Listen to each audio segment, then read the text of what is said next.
Important resistance point इसलिए है क्योंकि एक लाइफ टाइम हाई बन चुका है और मैंने आपको वेव थ्योरी का एनालिसिस करके बताया हुआ था। वेव थ्योरी के एनालिसिस के हिसाब से यहाँ पर जो पैटर्न अभी डेवलप हो चुका है, इस पैटर्न को बोलते हैं ending diagonal pattern. Ending diagonal pattern को किस तरीके से इंटरप्रेट किया जाता है, उसका इंपॉर्टेंस क्या है, इसको समझने की कोशिश करते हैं। एंडिंग डायगोनल पैटर्न समझने से पहले आपको समझना पड़ेगा कि मार्केट में कौन कौन से टाइप के पार्टिसिपेंट रहते हैं।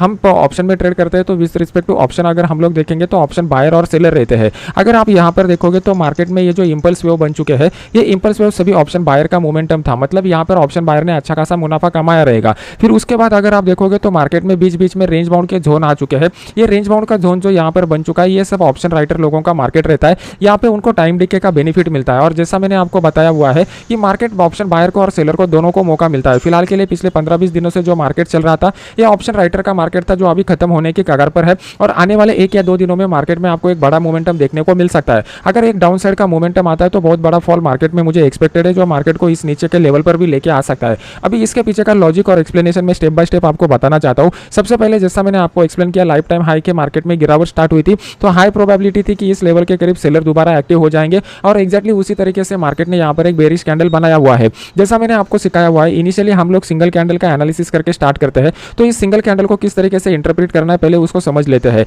जैसा मैंने आपको सिखाया हुआ है, ये जो 2 कैंडल पैटर्न है, इस 2 कैंडल पैटर्न को पहले आपको समझना पड़ेगा। मैंने आपको सिखाया, इसको टेक्निकल लैंग्वेज में बोलते हैं डार्क क्लाउड कवर पैटर्न। ये हमें इंडिकेट करता है कि प्रीवियस का जो मोमेंटम था वो प्रीवियस के मोमेंटम को अभी पॉज लग चुका है और जैसे ही इस डार्क क्लाउड कवर पैटर्न का जो लोएस्ट पॉइंट है वो लोएस्ट पॉइंट ब्रेक हो जाएगा तो हम लोगों को डाउन साइड का एक बड़ा मोमेंटम देखने को मिलेगा। अभी प्राइस एक्शन के हिसाब से कौन कौन से पॉइंट यहाँ पर आ रहे हैं उसको नोट डाउन करते हैं। सबसे पहला पॉइंट, मार्केट यहाँ पर रेजिस्टेंस लेवल पर आकर एक dark cloud cover candle pattern बनाया हुआ है, तो ये पहला पॉइंट हो गया कि मार्केट रेजिस्टेंस लेवल पर है। दूसरा पॉइंट हो गया कि मार्केट ने डार्क क्लाउड कवर पैटर्न बनाया हुआ है जो हमें एक नेगेटिव सेंटीमेंट इंडिकेट करता है। थर्ड पॉइंट, हम लोगों को यहाँ पर एक ट्रेंड लाइन दिखाई दे रहा है, तो कल के दिन मार्केट अगर लो पॉइंट को ब्रेक करेगा तो साथ ही साथ ये ट्रेंड लाइन भी ब्रेकआउट हो जाएगा। अगर आप इस ट्रेंड लाइन को ठीक से देखोगे तो आपको पता चलेगा कि इस ट्रेंड लाइन को मार्केट ने मल्टीपल बार टेस्ट किया हुआ है और जैसा मैंने आपको सिखाया हुआ है, जो भी ट्रेंड लाइन मार्केट में मल्टीपल बार टेस्ट हो जाता है वो ट्रेंड लाइन वीक हो जाता है और वीक ट्रेंड लाइन को अगर मार्केट डाउन साइड की तरफ ब्रेक करता है तो एक बड़ा मोमेंटम हम लोगों को देखने को मिलता है। तो ये हो गए लॉजिकल पॉइंट कि हम लोगों को किस तरीके से एनालिसिस करना है।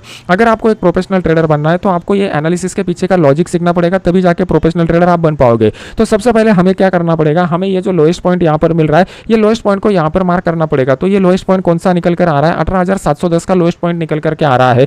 तो कल के दिन मार्केट इस लेवल के नीचे आ जाएगा तो यहाँ पे हम लोगों को सेल का अपॉर्चुनिटी मिल जाएगा, जिस केस में हम लोग 18,700 का जो पुट है वो 18,700 के पुट को यहाँ पर बाय कर सकते हैं। इसको बाय करने के बाद हमारा स्टॉप लॉस कौन सा निकल के आएगा, यहाँ पर जो भी स्विंग हाई बना रहेगा उसको स्टॉप लॉस की तरह हम लोग कंसीडर कर सकते हैं। अभी ये नीचे की साइड में मैंने आपके लिए कुछ टारगेट लेवल निकाल करके रखे हुए हैं।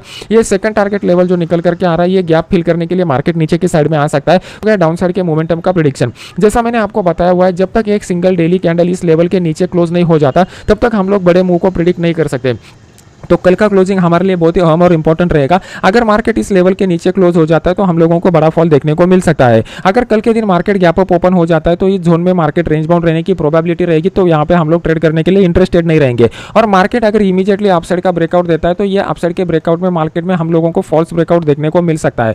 ये इसके पीछे का रीजन क्या है कि मार्केट एक बहुत ही लंबा डिस्टेंस ट्रैवल करके आया हुआ है, तो मार्केट को अगर सच में ऊपर जाना है तो यहाँ पर मार्केट को टाइम स्पेंड करना पड़ेगा और फिर उसके हिसाब से अगर मार्केट ब्रेकआउट देता है तो यहाँ पर टाइम का भी करेक्शन हो जाएगा और प्राइस का भी करेक्शन हो जाएगा। बहुत सारे नोवाइज ट्रेडर क्या करते हैं, करेक्शन मतलब उनके हिसाब से सिर्फ और सिर्फ प्राइस का करेक्शन होता है, लेकिन प्राइस से भी ज्यादा होता है इंपॉर्टेंट टाइम का करेक्शन। जब तक टाइम का करेक्शन नहीं हो जाता और प्राइस का करेक्शन उसके साथ सिंक नहीं करता तब तक मार्केट में एक बड़ा मोमेंटम देखने को नहीं मिलता। अभी ये जो अपसाइड का मोमेंटम हम लोगों को देखने को मिल चुका है, इस अपसाइड के मोमेंटम में मार्केट सिर्फ और सिर्फ ड्रैग हुआ है। इस अपसाइड के मोमेंटम में अगर आप देखोगे तो वन साइडेड बड़ा मोमेंटम सिर्फ एक ही मिला था, उसके बाद कोई भी मिला नहीं है। मार्केट 2 दिन ऊपर जाता है, फिर नीचे आता है, फिर एक दिन ऊपर जाता है, फिर दूसरे दिन नीचे आता है। मतलब यहाँ पर सिर्फ और सिर्फ स्टॉप लॉस ट्रिगरिंग हो रहा है। आने वाले समय में डर का माहौल कब बना रहेगा, जब एक डेली कैंडल इसके नीचे क्लोज दे देगा तब हम लोगों को एक डर का माहौल दिखाई देगा जो मार्केट को बहुत ही नीचे लेके आ सकता है। और सबसे इंपॉर्टेंट बात, यहाँ पर नीचे आने का जो स्पीड रहेगा वो एकदम फास्ट ही रहेगा। तो हाई प्रोबेबिलिटी यह है कि ये मार्केट अगर इसको डाउन साइड की तरफ ब्रेक देता है तो ब्रेक मिलने के एक दिन बाद यहाँ पर मार्केट में एक बड़ा नेगेटिव न्यूज भी आ सकता है।